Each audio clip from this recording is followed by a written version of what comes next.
Seigneur, nous voulons te dire merci parce que ta parole nous dit, si l'Éternel ne bâtit, celui qui bâtit, bâtit en vain. Nous voulons te recommander ce programme. Nous avons des qualités, nous avons des limites, nous avons des défauts, mais nous voulons que toi, tu puisses venir à notre aide, que le Saint-Esprit puisse nous aider pour que nous puissions donner le meilleur de nous-mêmes. Je te recommande le début et la fin de ce programme. L'homme ne vivra pas seulement de pain, mais aussi de toute parole qui sort de ta bouche. Nous avons besoin de t'écouter. Nous avons besoin de connaître ta volonté. Nous avons besoin de nous asseoir à tes pieds pour t'écouter parce que ta parole est esprit et vie. Nous voulons nous associer à ce que les apôtres avaient dit. Où irons-nous encore parce que tes paroles sont vie et esprit. Seigneur, nous voulons te dire merci parce que tu es le chemin et la vie.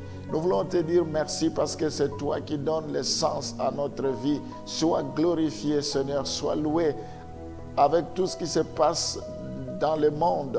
Si aujourd'hui nous sommes encore vivants, ce n'est pas que nous valons plus que les autres, mais c'est à cause de ta grâce. Tu fais grâce à qui tu veux et tu fais miséricorde à qui tu veux. Nous te sommes reconnaissants parce que tu ne fais acception de personne. Merci pour tes bontés qui ne sont jamais à leur terme, que tu renouvelles chaque matin. Reçois la gloire ce matin, reçois l'honneur, reçois la puissance, reçois l'adoration. Sois béni à perpétuité. Dans le nom de Jésus, nous t'avons ainsi prié. Amen. C'est encore un réel plaisir pour moi de vous trouver à ce moment, surtout de partager cette bonne nourriture avec vous. Le sujet que je vais aborder ces quelques semaines qui vont suivre est intitulé « La recherche de la volonté de Dieu ». Nous voulons parler quelle est la volonté de Dieu et comment la connaître. Nous savons que face à une décision à prendre, les chrétiens désirent agir d'une façon agréable. Nous sommes appelés à prendre des décisions. La vie est faite de décisions. Dans tous les domaines, il nous faut un choix. Et nous n'avons pas droit à l'erreur parce que nos décisions peuvent influencer tout le reste de notre vie. C'est pourquoi nous avons besoin d'être éclairés. Nous avons besoin du Seigneur. Nous avons besoin de son aide pour que nous puissions prendre de bonnes décisions. Voilà ce que nous allons pouvoir aborder pendant quelques temps. Pour cela, nous allons lire Psaume 40, le verset 9. « Je vais faire ta volonté, mon Dieu, et ta loi est au fond de mon cœur. » Nous devons chercher la volonté de Dieu dans toutes choses. La Bible dit « Malheur aux enfants rebelles qui prennent des résolutions sans moi. » Il est important que nous puissions faire rien que la volonté de Dieu.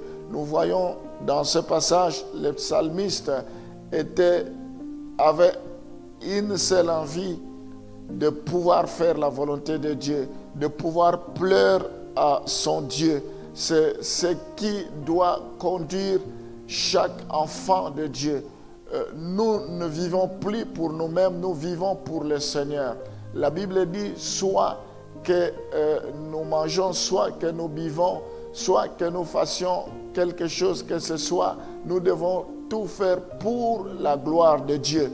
Voilà, il est important que nous puissions agir d'une façon agréable à Dieu. Que toutes nos décisions puissent plaire à Dieu, ne puissent pas aller à la rencontre de ce que Dieu attend de nous. Nous pouvons également lire Psaume 147, le verset 10. « Enseigne-moi à faire ta volonté, car tu es mon Dieu. Que ton bon esprit me conduise sur la voie droite. Nous voyons ici l'esprit qui animait le psalmiste. Il voulait à tout prix que Dieu puisse lui enseigner sa volonté. Si nous connaissons la volonté de Dieu, nous sommes heureux.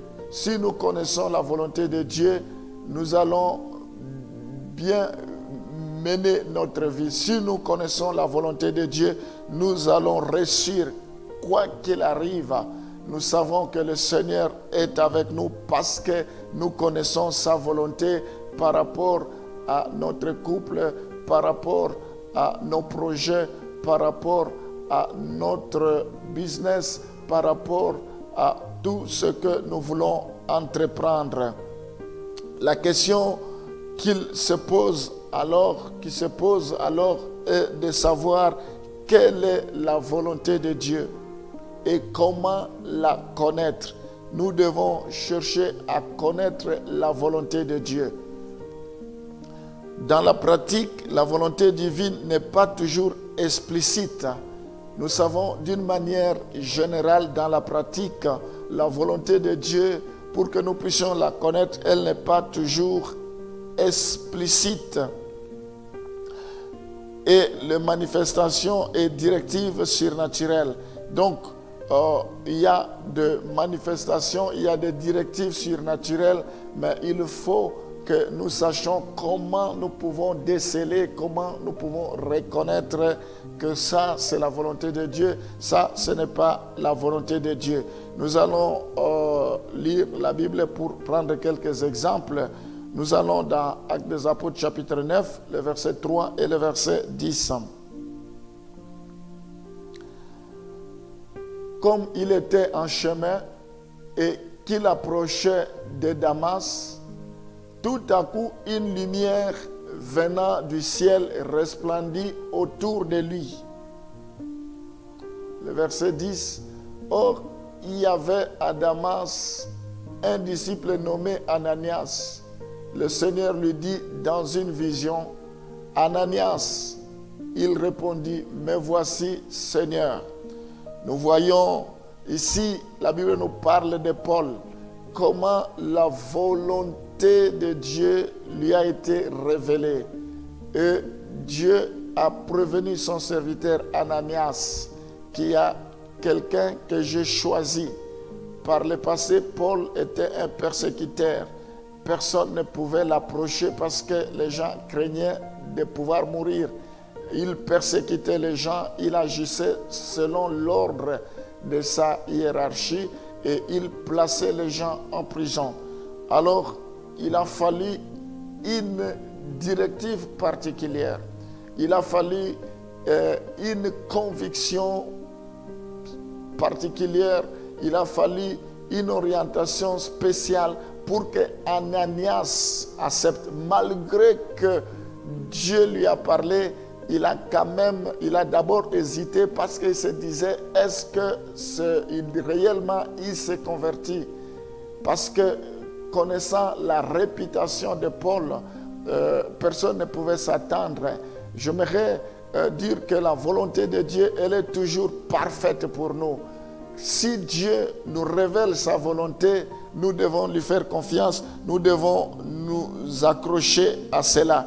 Alors nous voyons, je disais que la volonté de Dieu, la volonté divine n'est pas toujours explicite.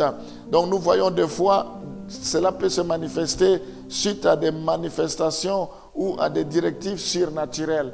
Comme ici nous voyons, c'est une directive particulière, spéciale. Tout a été planifié, programmé par Dieu. Et nous tous, ce n'est pas de la même manière que le Seigneur passera pour nous révéler sa volonté. C'est pourquoi il faut que nous soyons attentifs. Il faut que nous soyons prudents et il faut que nous puissions vraiment nous laisser conduire par l'Esprit de Dieu. Seigneur, ma prière ce matin, que tu puisses donner la force à tous ceux qui sont éprouvés. Oui, Papa, tu es celui qui donne la force.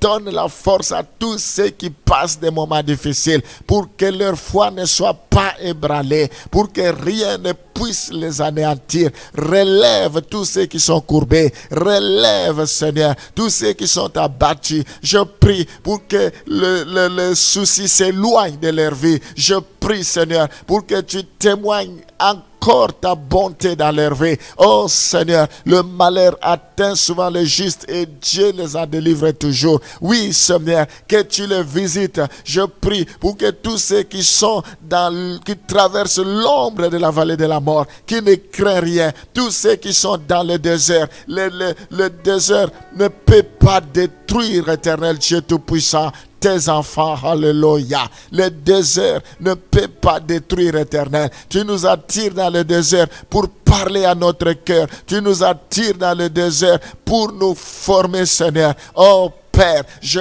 prie pour que le désert ne puisse pas les anéantir. Au contraire, qu'ils sortent la tête haute. Je prie pour que même si l'homme extérieur se détruit, mais que l'homme intérieur se renouvelle. Renouvelle la force éternelle. Que nous ayons les yeux tournés vers l'invisible et non vers le visible. Parce que les choses visibles sont passagères, mais les choses invisibles sont éternelles. Les choses invisibles demeure éternelle. Oh Seigneur, que nous ne puissions pas nous décourager. Je prie pour que tu puisses renouveler tes bontés à cause de ta grâce. Je prie tout par celui qui me fortifie. Grâce sur grâce. Repends la grâce sur tes enfants. Fortifie-les, Seigneur. Oh, viens à leur secours. Étends ta main. Il faut que l'on sache que tu es Dieu. Toi qui les as appelés, tu es fidèle. Ton appel est irrévocable. Tes dons sont irrévocables. Je les bénis. Qu'ils aillent avec la force qu'ils ont reçue, Seigneur. Je prie pour qu'ils soient la tête et non la queue. Oh Seigneur, comble-les de tes bontés. Soyez bénis au nom de Jésus. Nous t'avons ainsi prié. Amen.